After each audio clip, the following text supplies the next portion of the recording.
Hello, everyone. My name is John Ratzenberger, and I've been asked by my good friend and probably the kindest soul I've ever known, Lamont Jackson, to share my story and really the story of my wife, Sara Ratzenberger, and I, and her journey with cancer. If you didn't know, Lamont, on September 24th, 2021, will be releasing a single called Cancer, You're No Friend of Mine. And I know the song is very personal to him, has been inspired by all of those that he has known that have had to face this journey, and I know Sarah's story was one that helped inspire this too. And so I'm going to share a little bit about what we went through and how impactful it was to all of our friends.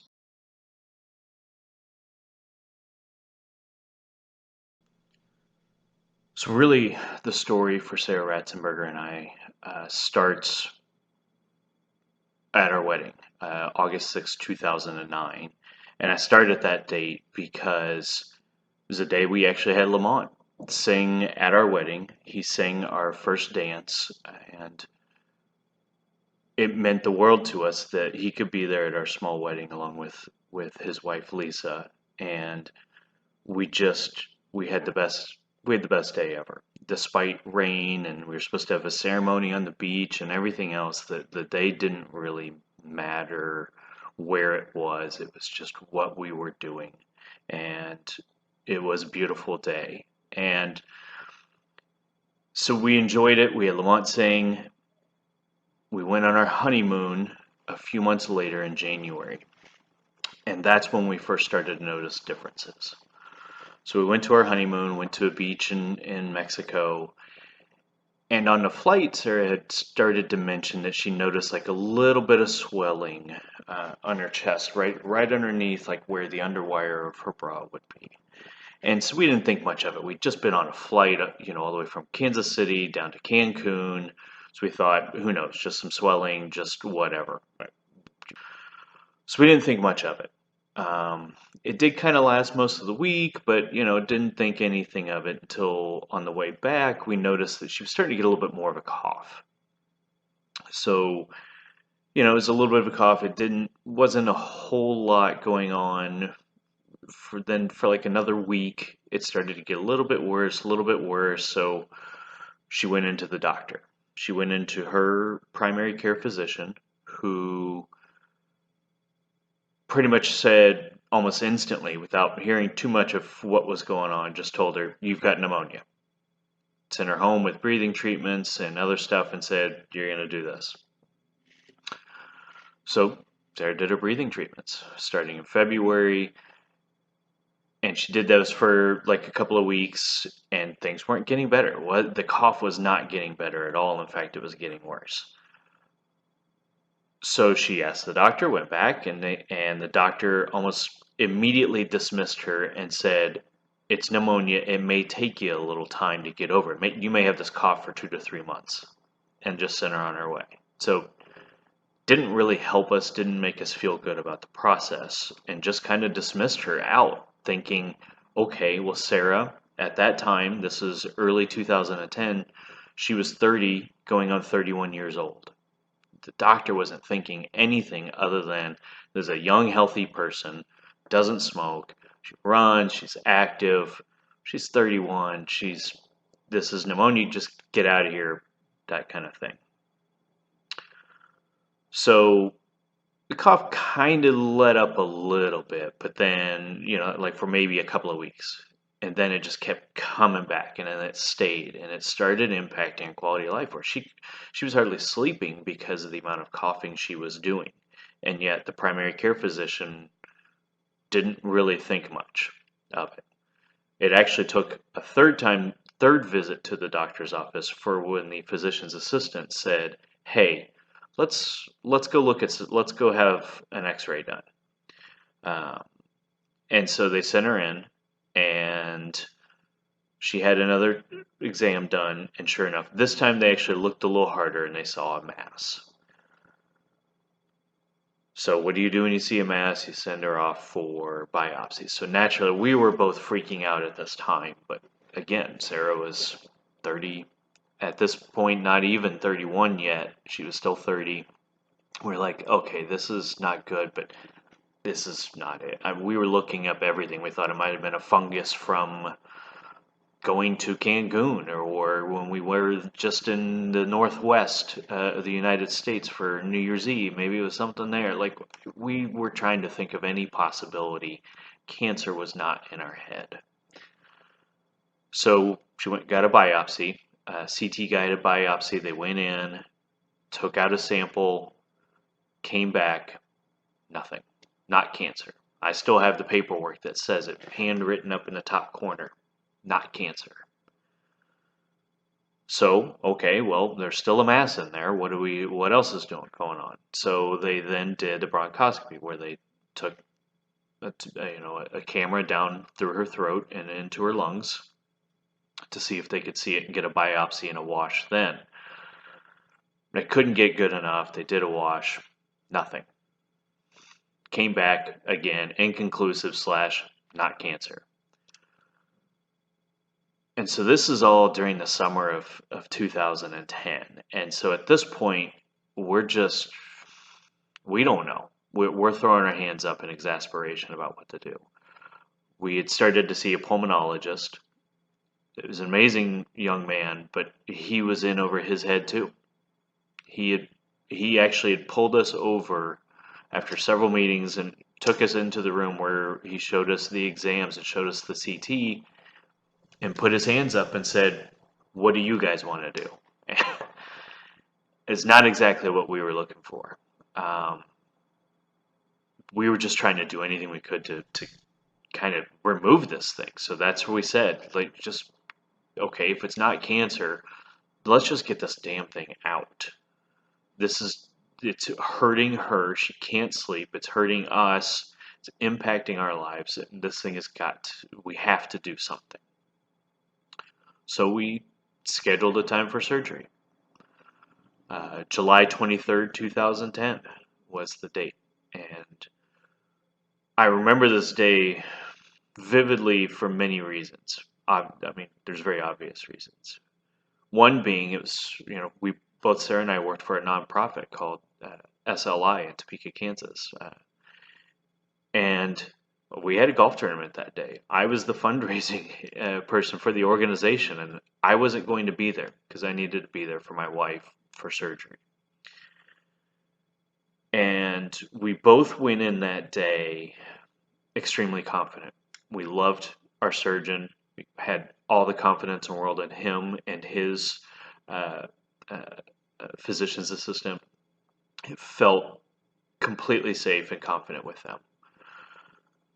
And so sitting in Stormont Vale in Topeka, Kansas, sitting in the waiting room, and they would call out with updates. So the surgery that was scheduled was a lobectomy. They were going to remove the lower, basically half of her right lung, of Sarah's right lung.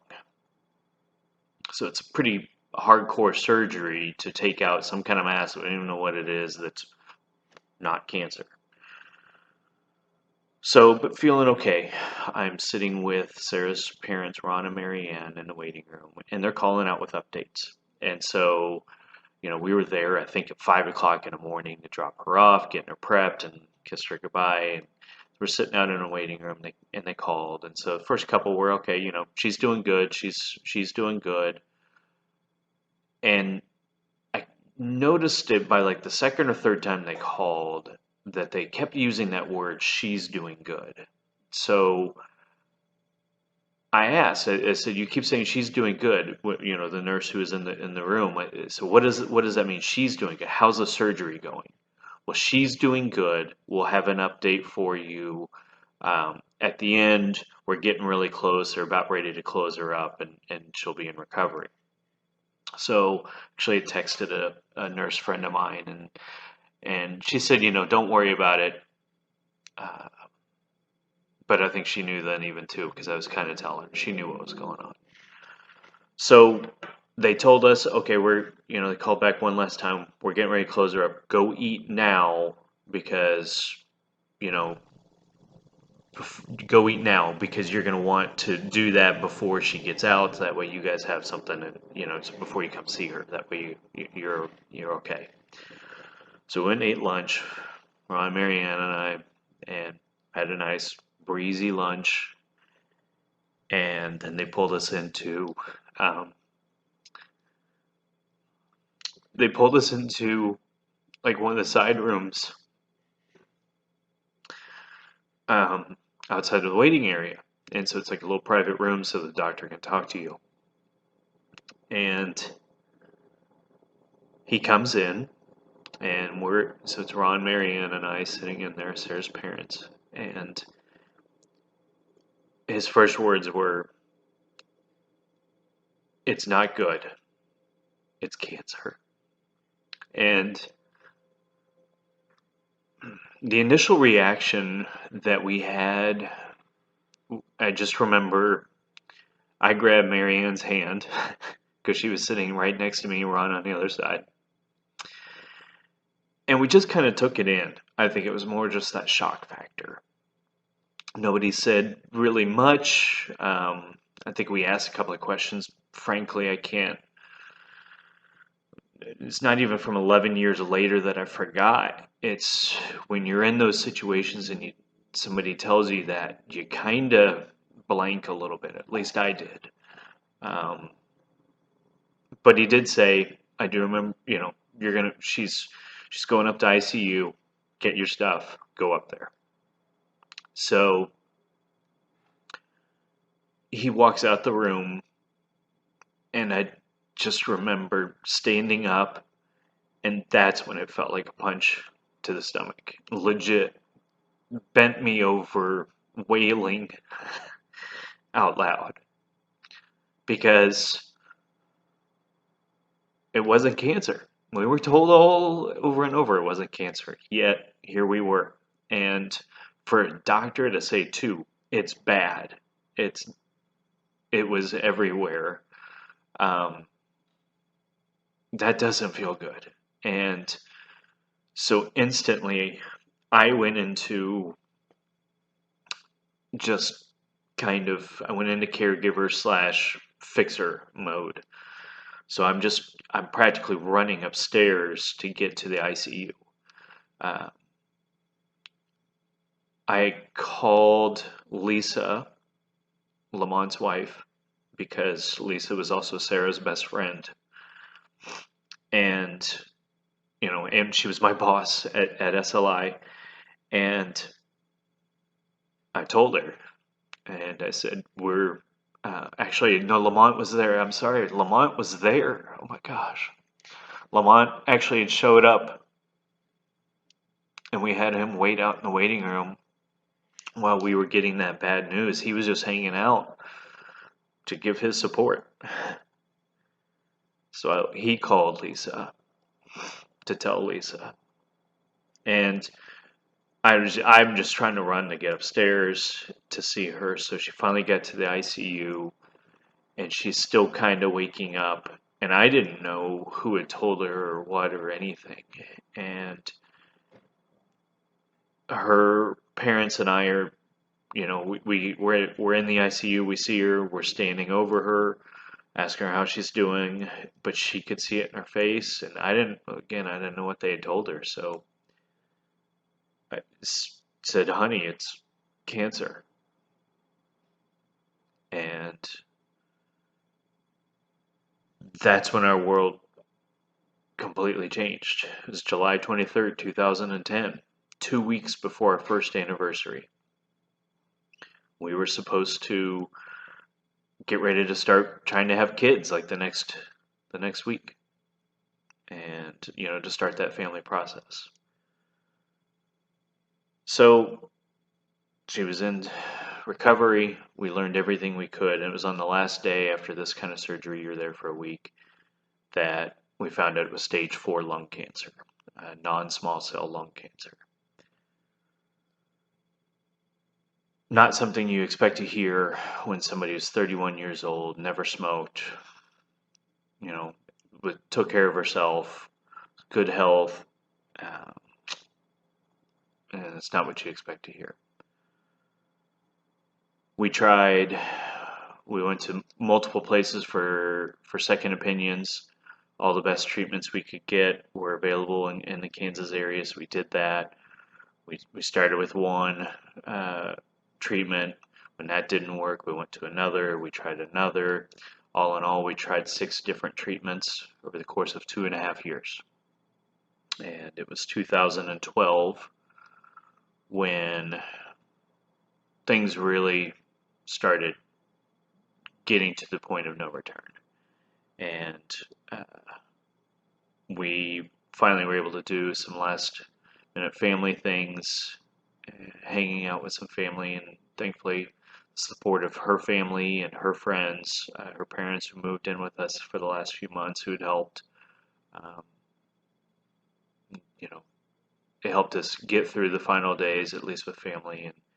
And on November 8th, 2012, at the age of 33, Sara passed.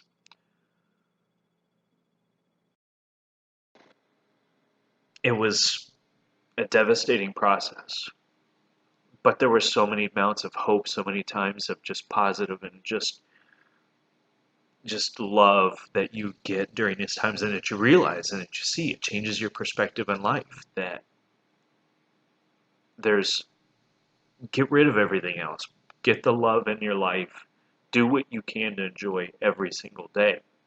The prognosis for Sara was not good, but our mantra was, every day we wake up is 100% you're alive. Forget all the other numbers. 100%. You're here today. Let's go for it. Let's do what we got to do. And so we did, until she passed away at the age of 33. So